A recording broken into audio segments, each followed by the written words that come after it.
বিভিন্ন সময় বিভিন্ন রাজ্য থেকে আমার রাজ্যে ধনের লোভে বিভিন্ন রাজ্য থেকে বিভিন্ন সময় গুপ্তচর ছুটে আসে। তাই তোমরা অতি সতর্ক হয়ে আমার রাজ্যে মহড়া দেবে, কোথাও যেন কোনো গুপ্তচর প্রবেশ করতে না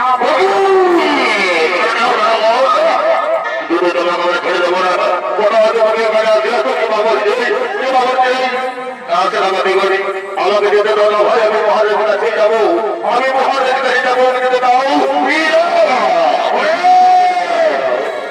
আমার মন্ত্রী সেনা করবো, আমার রাজপ্রধানের বাড়ি কিসে গেছে চিৎকার যেটা দিকে শোনা যাচ্ছে।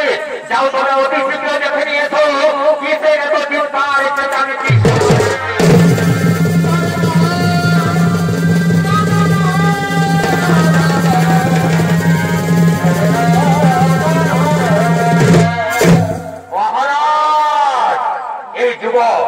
এই যুবক জোর করে আমাদের রাজপ্রসাদে প্রবেশ করার চেষ্টা করছিল মহারাজ।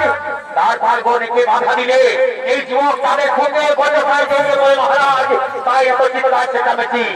শোনো যুবক, কিবা তোমার নাম, কোথায় তোমার ধান, কিবা হে তোমার রাজ্যে তোমার মহারাজ। মহারাজের ধাম রুচৈনী নাম শ্রীমন্ত, বাণিজ্য করার লাগে ভর দিতে আছি আমি। বাণিজ্য করতে এসেছে তুমি এই বয়সে? সত্যি কথা বলো যুব, সত্যি কথা বলো, নতুবা মিথ্যা কথা বলার অপরাধে তোমার পরিণতি কিন্তু হবে ভয়াবহ। না মহারাজ, না মহারাজ, আমি বাণিজ্য করার জন্যই এসেছি মহারাজ। বাণিজ্য করতে হলে তোমাকে কর দিতে হবে। পারবে তুমি কর দিতে? নিশ্চয় দেবো মহারাজ। বাণিজ্য করতে হলে আমি নিশ্চয়ই কর দেবো। এই মাত্র তুমি বললে না যুবক, তুমি নাকি বাংলা থেকে এসেছো। ওই বলে বাংলা থেকে যারাই আসে কোনো না কোনো আশ্চর্যের কথা আমায় শোনায়। তুমি তো কিছু আশ্চর্যের কথা আমায় শোনাবে যুবক। হ্যাঁ মহারাজ, সেই কথাই তো আমি বলতে চাইছিলাম। আসার সময় আমি সমুদ্রে কমলে কামিনী রূপ দর্শন করেছি মহারাজ।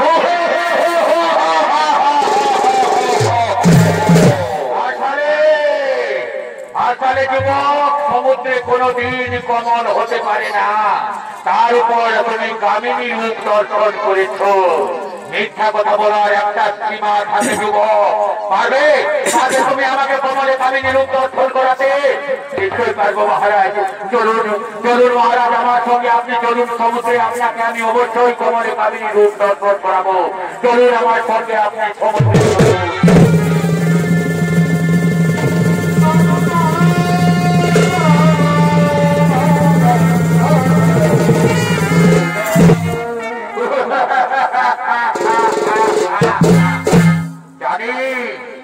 জানি যুবক, তুমি মিথ্যা ছাড়া একটা কোথাও সত্য বলনি।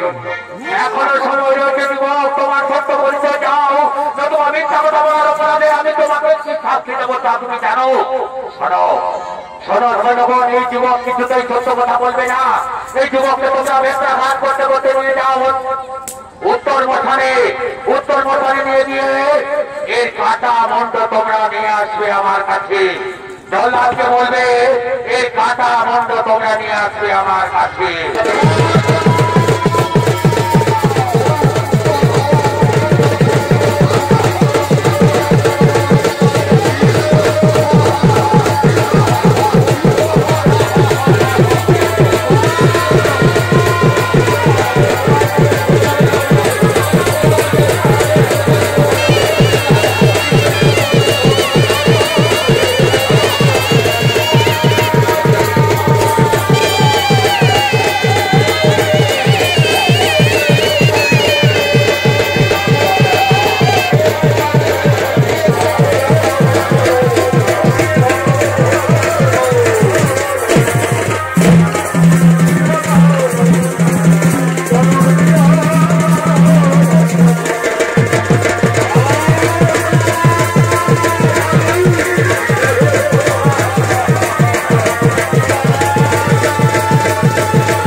রাখো, এই যুবকের কাটা মুন্ড আমাদেরকে নিয়ে যেতে হবে মহারাজের কাছে।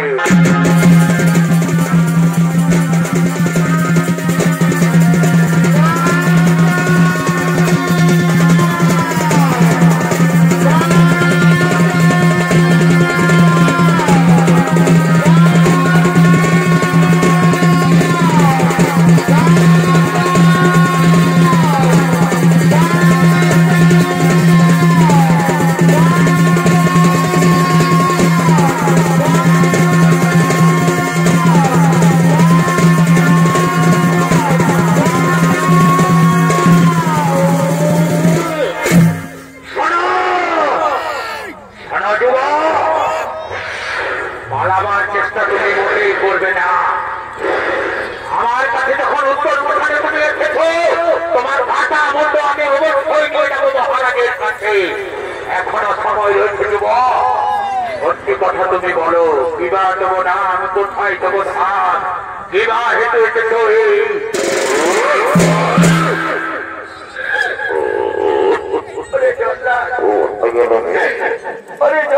আমি যা বলেছি সত্য বই মিথ্যা বলিনি জলদার। তোমরা আমায় ছেড়ে দাও, আমি ফিরে যাবো আমার মাতার কাছে। তোমরা আমায় ছেড়ে দাও, ছেড়ে দাও জলদার।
যেন বিড়বিড় করে মন্ত্র উচ্চারণ করছে আর আমার শরীরের শক্তি কেমন যেন দুর্বল হয়ে আছে। কোন অলৌকিক শক্তি মার মারে আমাকে আঘাত করছে, আমি কাউকে দেখতে পাচ্ছি না। কোন অলৌকিক শক্তি যেন মার মারে আমাকে আঘাত করছে। যাও যাও, তোমরা দেখে নিয়েছো মহারাজকে, আমি কিছুতেই এই যুবককে হত্যা করতে পারবো না। যাও তোমরা মহারাজকে ডেকে নিয়েছো, যাও তোমরা মহারাজকে ডেকে নিয়েছো।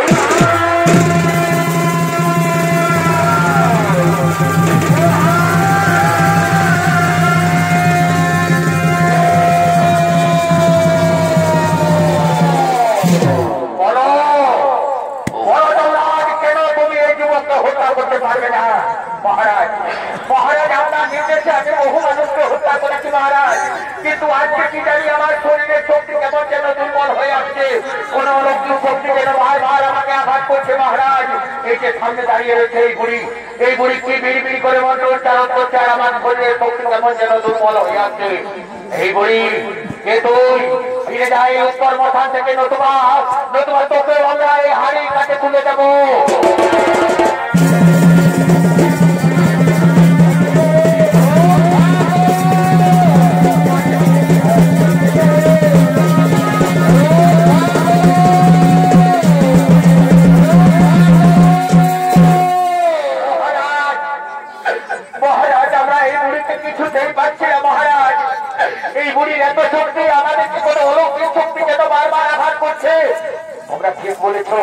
ঠিক বলেছো সৈন্যগণ, আমারও তো তাই মনে হচ্ছে। আমাকেও কোনো অলৌকিক শক্তি বারবার আঘাত করছে, আমারও শরীরের শক্তি কেমন যেন দুর্বল হয়ে আসছে।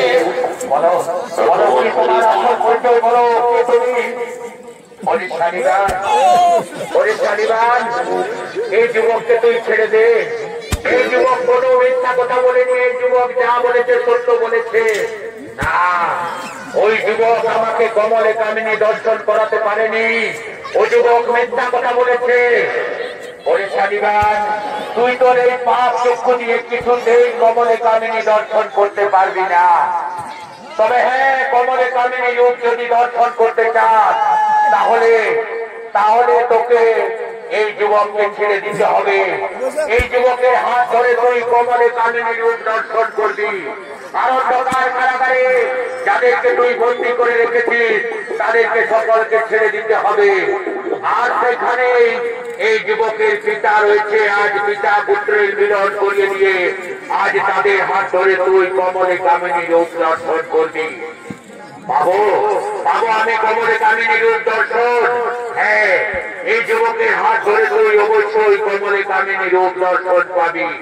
যাও সৈন্যগণ, অন্ধকার কারাগার থেকে সমস্ত বন্দীদের মুক্তি করে দেবে আর এই যুবকের পিতাকে তোকে নিয়ে আসবে।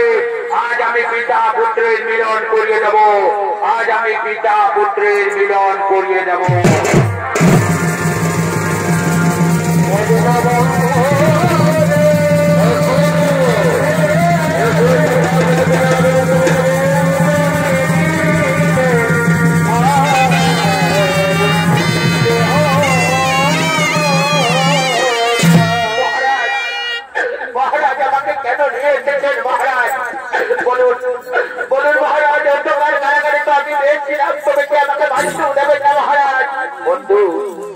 বন্ধু, আজ আমার কি আনন্দের দিন, তেমনি তোমারও আনন্দের দিন। আজ আমি পিতা পুত্রের মিলন করিয়ে দেব বন্ধু, আজ আমি পিতা পুত্রের মিলন করিয়ে দেব। তোমার পুত্র এসেছে সীমন্ত, আজ আমি পিতা পুত্রের মিলন করিয়ে দেব। আমার পুত্র এসেছে, আমার পুত্র সীমন্ত এসেছে। কোথায় রয়েছে সীমন্ত? আয় বাছা, আমার কোলে আয়। শোনো সৈন্যগণ, এর হাতের শৃঙ্খল তোমরা খুলে দাও, পিতা পুত্রের মিলন করিয়ে দাও। আজ পিতা পুত্রের হাত ধরে আমি কমলে কামিনী রূপ দর্শন করবো। এসো পুত্র, রাজার কাছে জানলাম তুমি নাকি এসেছো কমলে কামিনী রূপ দর্শন করাবে। মনে পড়েছে আমার আসার সময় আমিও দর্শন করেছিলাম, আমি মা মঙ্গল চণ্ডীর ঘটে পদাঘাত করেছিলাম, তাই তো আজ আমার এই পরিণতি। এসো পুত্র, আমরা দুজনে মিলে মা মঙ্গল চণ্ডীর পূজা করবো।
ও